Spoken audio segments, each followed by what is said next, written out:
Hello मेरी YouTube family. उम्मीद करता हूँ कि अच्छे होगे, स्टडी भी अच्छी चल रही होगी भाई, है ना। तो काफ़ी टाइम के बाद में मिल रहे हैं अपने, ना। तो हुआ क्या था कि भाई जो फ़ोन था ना वो ख़राब हो गया था, ठीक है। तो फ़ोन नया ले लिया, वीडियो क्वालिटी से पता चल रहा होगा ना, इस बार अपने अच्छा सा लिया फ़ोन, ठीक है। अब जो भी वीडियोस वगैरह आएंगी बिल्कुल 4K क्वालिटी में आएंगी अपनी, ठीक है। तो वो कुछ मतलब वो नहीं होगा, है ना। तो क्या है, जो काफ़ी स्टूडेंट्स ने मतलब मेरे को मैसेज कर रखे थे, ठीक है। उनका मैं रिप्लाई नहीं दे पाया क्योंकि जो पुराने वाली आईडी है वो नए फ़ोन में खुल नहीं रही है, टेलीग्राम वाली, इसीलिए मैं ये वीडियो डाल रहा हूँ, है ना। तो मैक्सिमम जो सबके डाउट थे ना वो यही है कि भैया डर लग रहा है, ठीक है, दिन कम बचे हैं, डर लग रहा है, ठीक है। और मतलब सिलेबस चल नहीं पा रहा है ना। तो उसके लिए मैं आपको ये बता दूं कि अगर ऐसे करोगे ना तो नहीं कर पाओगे भाई। डरने का कोई मतलब नहीं है ना। डरोगे तो वही बात है कि काम खराब होगा, है ना। तो डरो मत। और दूसरा ये है कि अपने आप का जो कॉन्फिडेंस लेवल है उसको बूस्ट रखो, है ना। तो वो कैसे रखें। अभी मैं ये मान के चलता हूं कि आपके पास में 14 दिन पड़े हैं, ठीक है। 14 दिन मान के चलो कि आपके पास में 14 दिन पड़े हैं, तो 14 दिन में आपको क्या करना है। आप 14 दिन नहीं, आप 10 दिन के टारगेट बना के चलो भी, ठीक है। 10 दिन के अंदर सबसे पहले तो क्या करना है आपको कि पूरे सिलेबस के अंदर बायोलॉजी तो चलती रहनी चाहिए, ठीक है। बायोलॉजी का तो वही बात है कि बायोलॉजी अपने छोड़ नहीं सकते, क्योंकि बायोलॉजी का देखो सिंपल सी बात है कि बायोलॉजी जो है ना वो सिलेक्शन करवाती नहीं है, लेकिन सिलेक्शन से बाहर बहुत जल्दी करवाती है, ठीक है।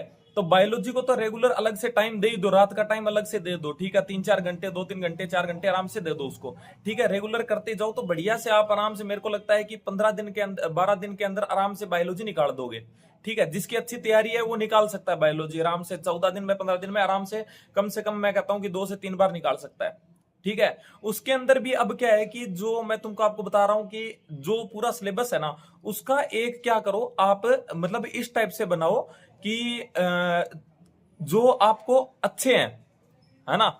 जो चैप्टर्स आपके अच्छे हैं ना, कि जो आपको पता है कि हाँ ये मेरे को आते हैं अच्छे से, है ना, उनको अलग निकालो। और ऐसे चैप्टर्स जिनको जो आपके वीक हैं, जिनके अंदर आप फॉर्मूलाज वगैरह भूलते हो, उनको अलग निकालो, ठीक है। उनको निकालने के बाद में क्या करो कि अब जो आपको टारगेट बनाना है ना, वो इस टाइप से बनाओ कि जितना, ऐसा नहीं है कि आपने भर भर के डाल दिया, ठीक है।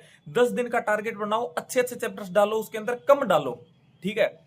अगर आप जल्दी कर दे रहे हो ना टारगेट को, अगर जल्दी कंप्लीट कर दे रहे हो तो प्लस में कुछ और पढ़ लो, जो चैप्टर आपके अच्छे हैं उनको पढ़ दो, ठीक है। लेकिन जो 10 दिन का जो टारगेट बना रहे हो उसके अंदर ओनली वो चैप्टर्स डालो जिनमें आपको प्रॉब्लम है, जिनको आपको रिवीजन की जरूरत है, ठीक है। तो सिंपल सी बात है कि सिलेबस कम रहेगा तो निकल भी जाएगा, और निकलेगा तो सिंपल सी बात, आपको ऐसा लगेगा कि हाँ मेरी पढ़ाई हो रही है, ठीक है, अच्छे से हो रही है, और आपका कॉन्फिडेंस लेवल जो है वो बूस्ट करेगा उस चीज से, ठीक है। और जितना टारगेट होगा ना, टारगेट कंप्लीट होगा तभी अच्छी फीलिंग आएगी आपको, है ना। तो टारगेट कंप्लीट हो जाएगा, ठीक है। और जैसे ही अगर कोशिश करो उसको जल्दी से जल्दी कंप्लीट करो, ठीक है। जल्दी से जल्दी कंप्लीट होगा तो सिंपल सी बात है कि उसके बाद में आप क्या कर लेना, उसके अंदर जो चैप्टर जो आपके अच्छे हैं उनको और ऐड कर देना, उनको अलग से पढ़ देना, है ना। तो इससे क्या आपका चलता जाएगा, सिलेबस चलता जाएगा, रुकेगा नहीं, ठीक है। और अगर आप पूरा सिलेबस एक ही साथ डाल दोगे ना, बहुत सारा आना, तो सिंपल सी बात है, ज्यादा होगा तो एफिशिएंसी तो इंसान की उतनी ही रहती है ना। तो कर नहीं पाओगे तो डिप्रेशन आएगा, और डिप्रेशन में और नहीं पढ़ पाओगे, है ना। तो इतनी चीज याद रखो। लास्ट टाइम है, इधर उधर की वीडियोस वगैरह देखनी बंद कर दो कि भाई 5 दिन में रिवीजन कर देंगे, 10 दिन में रिवीजन कर देंगे, ठीक है। भाई हो सकता है जो उस बंदे का स्ट्रॉन्ग चैप्टर वो आपका वीक, और जो आपका वीक है वो उसका स्ट्रॉन्ग हो, है ना। तो ऐसा भी हो सकता है।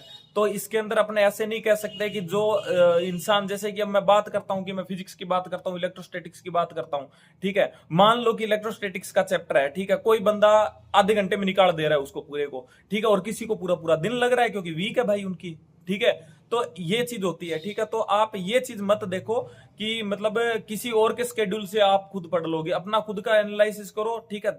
आधा घंटा लगेगा, 1 घंटा लगेगा, सारे चैप्टर्स अलग अलग निकालो कि कौन से चैप्टर तुमको आता है और कौन सा नहीं आता, और उसी के बेस पे आपका 10 दिन का स्केड्यूल बनाओ, ठीक है। और बिल्कुल सही से उसका मतलब अगर स्केड्यूल फॉलो होगा तो फिर कॉन्फिडेंस आएगा। और स्केड्यूल के अंदर ज्यादा चैप्टर्स मत डालना, अभी भी बोल रहा हूं, थोड़े थोड़े चैप्टर्स डालना, क्योंकि जो आपके अच्छे चैप्टर्स हैं वो अलग हो जाएंगे, और जो वीक चैप्टर है उन्हीं को ऊपर फोकस करो, ठीक है। जल्दी जल्दी उनको कंप्लीट करो, उसके बाद जो जितना टाइम बचेगा उनके अंदर जो आपके अच्छे चैप्टर्स हैं उनका रिवीजन करो, ठीक है। तो अलग ही कॉन्फिडेंस आएगा तुमको, ठीक है। तो भाई मैं इतना ही बोलना चाहूंगा, ठीक है। लास्ट टाइम है, ठीक है। अपने आप अपना जो कॉन्फिडेंस लेवल है उसको बूस्ट रखो, क्योंकि बहुत सारी चीजें ना, कई बार जो कहते हैं ना कि इंसान अपनी सोच से जो हार गया ना, वो सामने मतलब कहते हैं ना कि ग्राउंड में भी हार जाता है ना।